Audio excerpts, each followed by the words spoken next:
economia ela proporciona isso, né, como um todo, porque eu até já citei essa brincadeira aqui, Bispo Carlinhos, em outros programas, em que um presidente norte-americano, agora me foge qual deles, eu não lembro, depois eu falo, ele dizia que os economistas do seu governo, eles deveriam ter só um braço, né? Porque tem uma expressão em inglês que fala in the other hand, né, que é na outra mão. Você fala assim, vou dar um exemplo. O Corinthians é um time que perde muito, né? É verdade, é fato. Aí, in the other hand, por outro lado, é um time que tem muita torcida, né? Então você pega duas oposições. Compreendeu, Bispo Carlinhos? Foi um bom exemplo. 9 vitórias consecutivas, encerrou o ano, ele perde muito. Pra que usar esse exemplo? E aí esse presidente, ele disse o quê? Você vê como é o ruído do mercado que eu acabei de falar. Esse presidente dizia o quê, o norte-americano? Ele dizia o seguinte, eu quero um economista que tem um braço só, uma mão só, para ninguém vir falar para mim assim, olha, a inflação tá sob controle, in the other hand, quer dizer, por outro lado, tem outro problema. Então na economia, você tem todo esse jogo. Eu vou dar um exemplo clássico aqui, ó. Por exemplo, você ter juros em queda na economia, aparentemente é bom.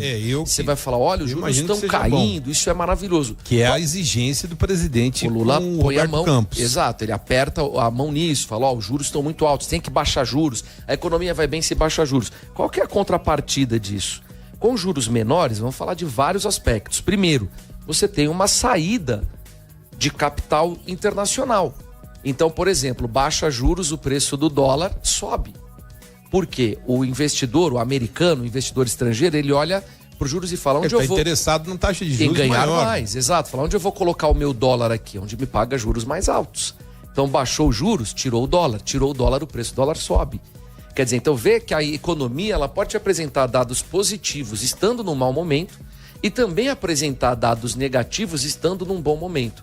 E aí o governo, ele vai utilizar isso segundo a sua habilidade de comunicação para tentar transparecer aí um momento, uma mensagem, ao mesmo tempo também que alguns segmentos, né, dentro da própria política ou da mídia podem também bater no governo por conta de indicadores negativos, estando a economia muito bem, o que agora não é o caso da economia brasileira, né? Então nós vemos fragilidades em alguns pilares que são fundamentais. Então nós temos um desequilíbrio nas contas públicas, isso aí é preocupante. Aí não esse é o número 1 aqui, é o top. Eu acho que isso é a grande lista. causa hoje dessa bagunça em econômica suma, que a gente está vendo. O governo gasta mais do que ganha. Gasta mais do que ganha e não apresenta um programa para dizer contenção de gasto. Falar, eu estou vendo isso, eu estou no caminho para solucionar. Esse plano que foi dado aí... Não, somebody love Amado Mestre. Tiro na água. Qual? Tiro na água. Não foi nem na água, acho que foi no pé, né? O Flávio Dino reteve as emendas de novo. Exato, e aí essa jogada. Então você tem esse descontrole nas contas públicas, é preocupante. Outro indicador, o próprio câmbio descontrolado. Quer dizer, o governo perdeu a mão, está fazendo as ações ali, as intervenções, não consegue mais tirar o dólar da casa dos R$6, né? O que é um patamar histórico, que é muito ruim. Então, para o importador, um câmbio a R$6 é um atentado, né? E o governo não está conseguindo trazer. Claro que os exportadores ficam felizes, né? Então, se você pôr nessa bancada aqui um importador, do outro lado um exportador, o exportador vai falar, a economia tá maravilhosa. Tá maravilhoso. Fique assim mesmo, porque eu produzo a R$1 e vendo a 6. Então eu tô ganhando só na diferença do câmbio. E o contrário com o importador é a mesma coisa. Então veja que a economia, ela tem essas duas visões, né, antagônicas, dependendo do recorte que você quer dar. Agora o que importa é pro povo, né? A preocupação é pro povo. E aí a gente vai sentir nas participações, Bispo Carlinhos, porque eu tenho a sensação, né?